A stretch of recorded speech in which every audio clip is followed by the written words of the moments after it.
Selamat sore, perkenalkan nama saya Ivanka Virginia Soda. Saya kelas 12 IPS 1. Pada kesempatan kali ini saya akan membacakan sebuah khotbah atau renungan untuk melakukan ujian praktek agama. Shalom, salam sejahtera bagi kita sekalian. Pada kesempatan kali ini saya akan membacakan sebagian dari sabda firman Tuhan. Untuk itu, sebelum kita membacakan kebenaran sabda firman Tuhan, mari kita satu di dalam doa. Kita berdoa. Haleluya, terpujilah Engkau Bapa yang baik, terpujilah Engkau Bapa yang bertahta di atas surga. Terima kasih Bapa, terima kasih Roh Kudus. Kami selalu mengucap syukur.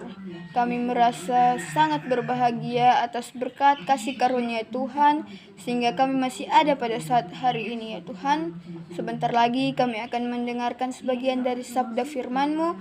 Kiranya biarlah Engkau pimpin, Engkau tuntun hamba-Mu ini, agar hamba-Mu ini bisa berbicara dengan baik, berbicara dengan bijak, sesuai dengan firman Tuhan. Biarkanlah Roh Kudus yang hadir, yang memimpin dan membantu hamba-Mu ini untuk membaca sebagian dari sabda firman-Mu.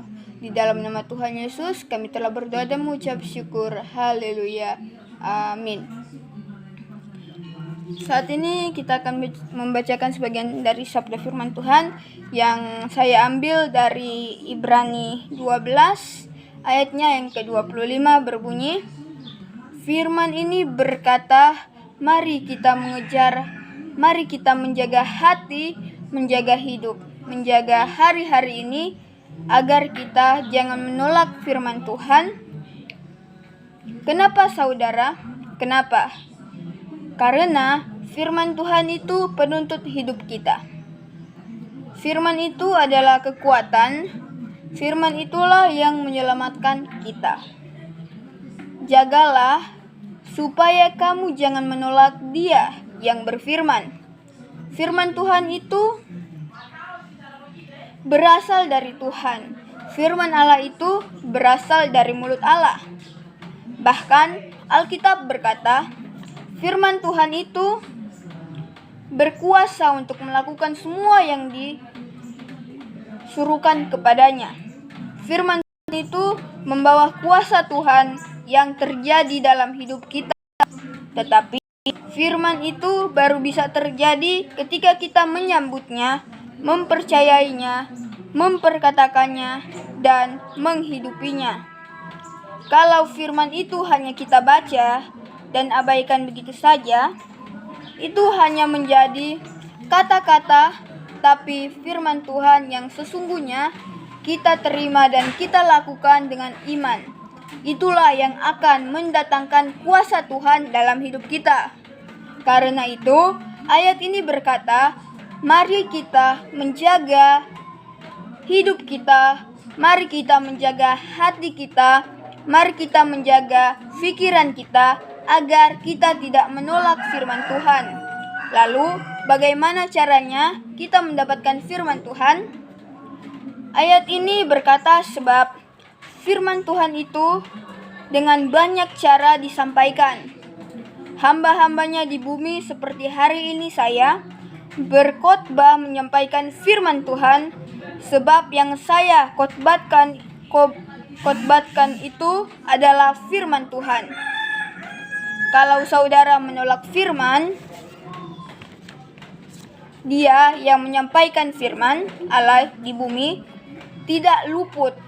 Apalagi kita jika berpaling dari Dia yang berbicara dari surga.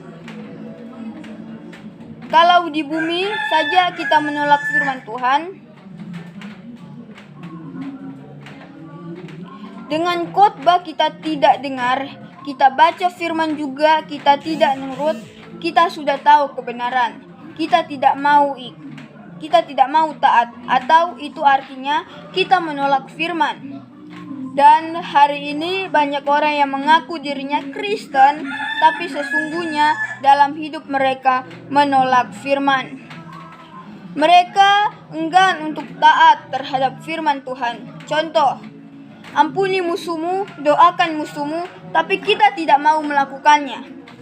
Kita malah tambah panas, tambah jengkel, kepahitan tidak selesai-selesai.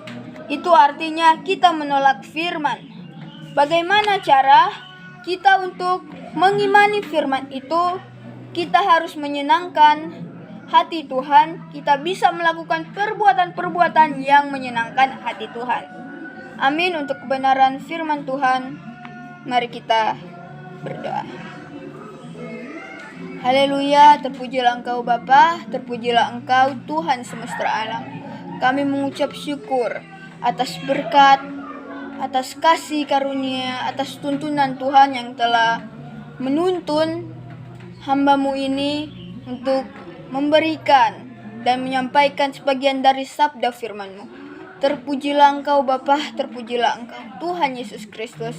Berkat kasih karunia dan penyertaan-Mu, pembacaan Alkitab pada sore hari ini bisa selesai dengan baik, tidak kurang suatu apapun. Kiranya apa yang sudah kami baca tadi bisa membawakan berkat, bisa membawakan hikmat, akal budi, dan juga bisa kami taati, bisa kami lakukan di sepanjang hari-hari yang akan kami lewati. Di dalam nama Tuhan Yesus Kristus kami telah berdoa dan mengucap syukur. Haleluya. Amin.